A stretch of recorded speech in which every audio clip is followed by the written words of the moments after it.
Welcome students. Today we are going to read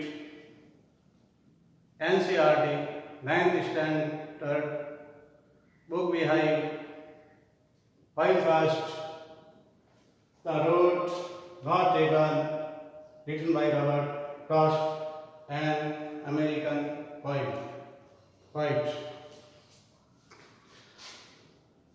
इसमें जो है कवि रॉबर्ट फ्रॉस्ट अपनी सरल भाषा में ये बताना चाहते हैं कि हम किसी भी चीज का चुनाव करें जो हमें फ्यूचर में आगे बढ़ने के लिए वो काम में आए। यानी जैसे आप 9th स्टैंडर्ड में हो, उसके बाद फिर आप 10th और 10th के बाद में जब आप 11th में जाओगे तो आपको विषय चुनना पड़ता है। विषय चुनने के लिए फिर आप कोई साइंस में जाता है, कोई कॉमर्स में जाता है, कोई आर्ट्स में जाता है। अपने अलग अलग क्षेत्र होते हैं। कोई डॉक्टर बनना चाहता है, कोई इंजीनियर बनना चाहता है, कोई वकील, कोई आईएएस इत्यादि इत्यादि विभिन्न जो है आपको जो है अवसर वहाँ मिलते हैं। तो उस पथ को चुनने के लिए आपको जो है डिसीजन बहुत ही सोच समझ करके लेना पड़ता है। इसमें कवि जो है हमें यही कहना चाहता है कि हम अपने पथ को जो है धैर्यपूर्वक चुनें। इसके लिए आपके सामने एक मैं एग्जांपल दे रहा हूं। परम पूजनीय डॉक्टर जी राष्ट्रीय स्वयंसेवक संघ के संस्थापक, उन्होंने एमबीबीएस करने के बाद सोचा, यानी उनके सामने दो मतलब पद थे। एक तो पद ये था कि वो डॉक्टर के पैसे में नौकरी करें और प्रैक्टिस करके अच्छे पैसे कमाएं।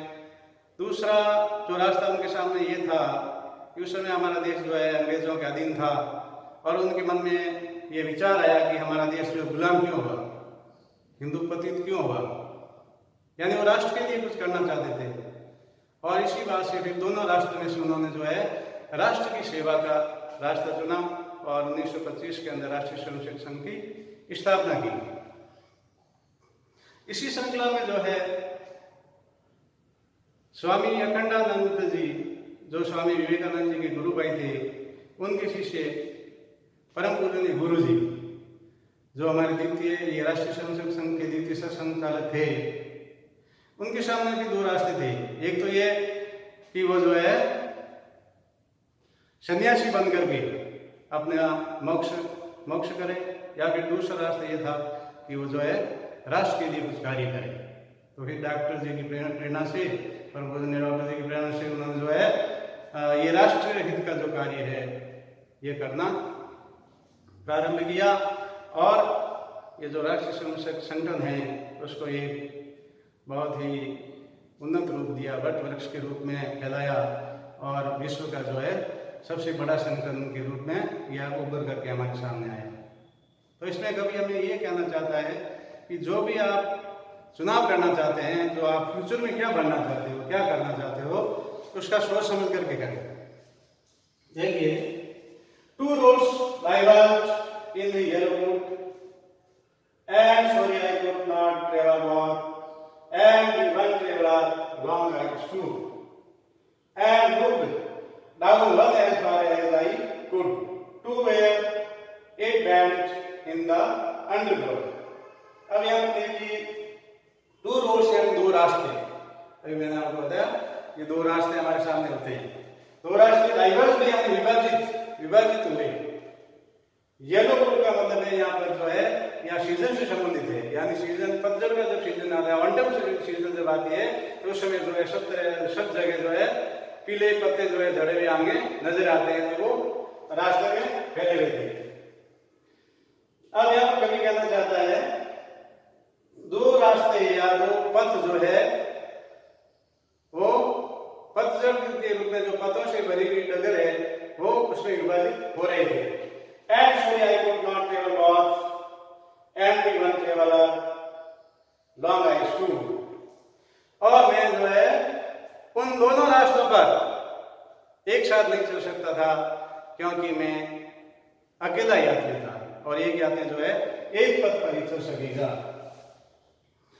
And looked down one as far as I could to where a bend in the undergrowth. Undergrowth का मतलब होता है झाड़ झंखाड़, जो बहुत सारे पेड़ों का झुरमुट होता है वो। ट्रेवलर यानी यात्री। लॉन्ग स्टूड का मतलब होता है देर तक खड़े रहना। बैंड यानी मुड़ना। यानी वो कहता है, इसमें कवि कहता है कि अब दो रास्ते जो मेरे सामने हैं उनको चुनने के लिए मैं बहुत देर तक खड़ा रहा कि मुझे कौन से रास्ते से जाना चाहिए। और जब मैंने देखा एक रास्ते की तरफ, जो देखा जो आगे जाकर के मुड़ रहा था और मेरी आंखों से ओझल हो रहा था। झाड़ झंखाड़ यानी जो पेड़ पौधे ज्यादा आ जाते हैं, जो स्ट्रेट रास्ता में दिखाई देता है, और फिर जब वो मुड़ जाता है तो उसके आगे हमें कुछ भी दिखाई नहीं देता है। ऐसी सिचुएशन जो है कवि इसमें कहता है कि मेरे सामने हो गई थी। Then took the other just as they are and having pressed the better plan. अब यहाँ पर कवि कहता है कि फिर मैंने जो है दूसरे रास्ते को चुनना चाहा, यानी जो दूसरा रास्ता मेरे लिए जो सटीक था उसको चुनना चाहा। यानी अब धैर्यपूर्वक जब हम सोचते हैं तो कवि यहाँ पर कहना चाहता है कोई कोई उसमें से जो है सॉल्यूशन निकल करके सामने आ जाता है। यानी आपने देखा होगा डॉक्टर जी ने जो सोच समझ करके ये निर्णय लिया कि हमारा देश गुलाम क्यों हुआ, तो मुझे क्या करना चाहिए। तो इस तरह से जो है गुरु जी ने सोचा, स्वामी विवेकानंद जी ने, अनेक जो महापुरुष हमारे देश में पैदा हुए हैं उन्होंने सबने सोचा। प्रसिद्ध सेनाई वादक बिस्मिल्लाह खान का नाम आपने सुना होगा। विदेशों से उनके पास में ऑफर आते थे आप हमारे यहाँ आ जाओ, हम आपको अमुक सुविधाएं देंगे। लेकिन उन्होंने कहा क्या अपने देश में पवित्र गंगा को ला सकते हो? तो फिर उन विदेश वालों के पास में कोई जवाब नहीं था। यानी अपने देश के प्रति, अपने राष्ट्र के प्रति आस्थाओं के प्रति इतनी भावना, ये जो है बहुत ही सोच समझ करके करने वाला व्यक्ति होता है। डॉक्टर एपीजे अब्दुल कलाम, इनके पास में बहुत सारे ऑफर आए होंगे विदेश से, लेकिन नहीं गए। उन्हें भारत में रहकर के राष्ट्र में रहकर के जो है राष्ट्र की सेवा करना था, तो उनका एक पद निर्धारित था। इसी तरह से जो है अब यहाँ पर कवि कहना चाहता है फिर मैंने जो है जो दूसरा रास्ता जो मुझे अच्छा लगा वो मैंने जो है लिया।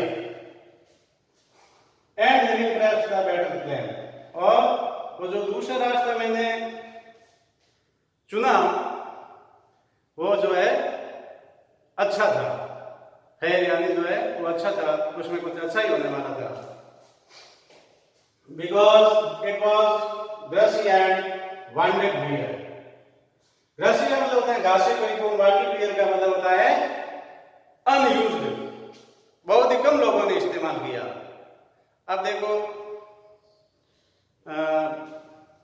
बहुत सारे रास्ते होते हैं जिस रास्ते पे बहुत ज्यादा लोग चलते हैं, भेड़ चाल जैसे कोई कहता है इंजीनियरिंग कर रहा था मैं भी इंजीनियरिंग कर रहा हूँ, वो डॉक्टरी कर रहा था मैं भी डॉक्टरी कर रहा हूँ, वो सीए कर रहा था मैं भी सीए कर रहा हूँ। यानी भेड़ चाल, ये भेड़ चाल नहीं करके हमें जो है अपना खुद का डिसीजन रखना चाहिए। इसमें कभी यही कहना चाहता है कि जिस रास्ते को कम लोगों ने यूज किया, कम लोग यूज क्यों करते हैं? क्योंकि वही रास्ता जो कठिन होता है उसमें हमें क्या करना पड़ता है, हमें राष्ट्र के लिए कुछ करना पड़ता है, हमें समाज के लिए कुछ करना पड़ता है। हमारा नाम तो होता है उसमें, लेकिन हमें कई कठिनाइयों का उसमें जो है सामना करना पड़ता है। तो हमने जो है फिर कभी कहता है कि मैंने जो है वो रास्ता चुना जिसमें बहुत ही कम लोग चले थे।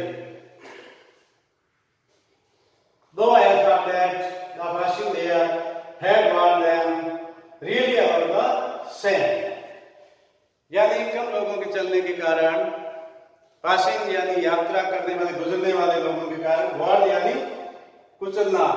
जैसे हम रास्ते के अंदर पगडंडी पे कोई घास होती है तो घास पे जब चलते हैं तो घास जो है कुचल करके जो है वो ब्लैक हो जाती है, काली हो जाती है, या फिर वो जो है मिट जाती है, सूख जाती है। इस तरह से जो है उस पर घास थी, यानी वो घास से परिपूर्ण था, उस पर जो है कम ही लोग जो है गुजरे थे, लेकिन वो उसी रास्ते की तरह था। यानी रास्ता दोनों सेम होता है। यानी हम जो है किसी भी रूप में अपने कैरियर का चुनाव करके हम राष्ट्र के लिए काम कर सकते हैं। यानी एपीजे अब्दुल कलाम ने जो है राष्ट्र के लिए काम किया, अपना रास्ता चुना, मिसाइल मैन के रूप में विख्यात हुए, लेकिन उनका रास्ता क्या था? कठिन था। अदरवाइज कुछ तो क्या करते हैं, अपनी प्रतिभाएं जो है, आज आपने देखा होगा हमारी प्रतिभाएं जो है फॉरेन में चली जाती है पैसों के लालच में, और वहां जाकर के वो काम करते हैं। यानी उनकी कैटेगरी तो वही रहती है, कोई डॉक्टर का पेशा करता है, कोई इंजीनियरिंग का पेशा करता है, और हमारे देश में करने वाला भी वही है। लेकिन राष्ट्र के लिए कार्य करना ये एक बहुत ही अच्छी बात होती है, बहुत ही बिरले लोगों में होता है। तो इसमें कभी ये कहना चाहता है कि हम अपने पद को निर्णय पूर्वक चुने, हम पद का चुनाव सोच समझ करके करें, हम जो है प्रकृति के समीप रहें। यानी जब हम प्रकृति के समीप रहते हैं तो हमें आभास होता है, प्रकृति का आभास होता है, प्रकृति से क्या लाभ है, वो सब चीजें जो है हमें अपने आप जो है महसूस हो जाती है। Next stanza we will read in next video. Thank you.